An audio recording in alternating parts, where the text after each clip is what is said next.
Hello, this is John with Modern Exterior. I am here in Racine, Wisconsin, taking a look at an asphalt shingle roof, and I have found a good example here of an improper repair.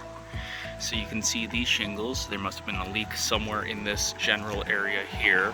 These shingles were simply installed, they were kind of slapped over the existing roof surface, they weren't tucked in. This nail strip here is supposed to be below the shingle above it. Because what can happen now, is they know that this can happen, they tried to seal this off, is water can get right behind here and get underneath to whatever's underneath here, and you generally do not want that. That defeats the purpose of the shingle. On top of that, you have the exposed nail heads here, and it looks like they knew that could be a problem as well. And what that creates is a point for water to get behind and drip down. You want those hidden. That's why a shingle is a hidden nail application product.